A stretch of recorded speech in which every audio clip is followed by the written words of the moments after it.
Chapter 6 of Foundation Stones to Happiness and Success. Fruit of his own actions, and the reaping will be in gladness and peace. This truth of sowing and reaping in the moral sphere is a simple one, yet men are slow to understand and accept it.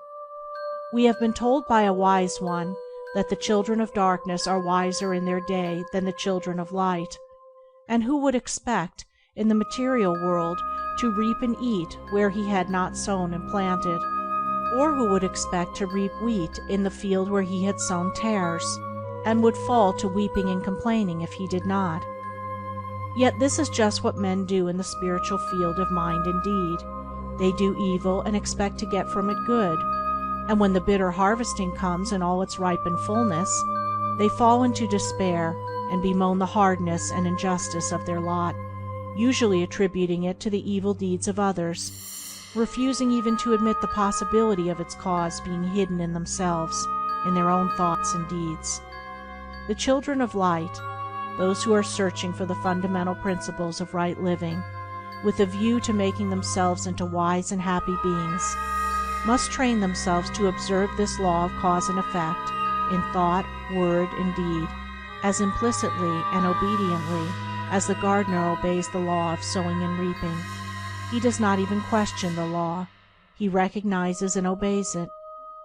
When the wisdom which he instinctively practices in his garden is practiced by men in the garden of their minds, when the law of the sowing of deeds is so fully recognized that it can no longer be doubted or questioned, then it will be just as faithfully followed by the sowing of those actions which will bring about a reaping of happiness and well-being for all.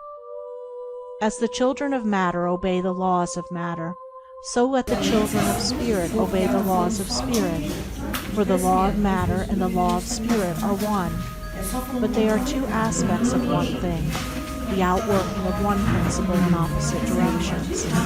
If we observe right principles or causes, wrong effects cannot possibly accrue.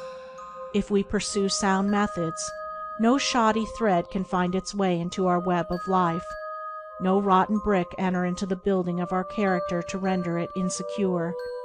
And if we do true actions, what but good results can come to pass? For to say that good causes can produce bad effects is to say that nettles can be reaped from a sowing of corn. He who orders his life along the moral lines thus briefly enunciated will attain to such a state of insight and equilibrium as to render him permanently happy and perennially glad. All his efforts will be seasonally planted, all the issues of his life will be good, and though he may not become a millionaire, as indeed he will have no desire to become such, he will acquire the gift of peace, and true success will wait upon him as its commanding master. End of Chapter 6. Recording by Andrea Fiore. www.andreafiore.name.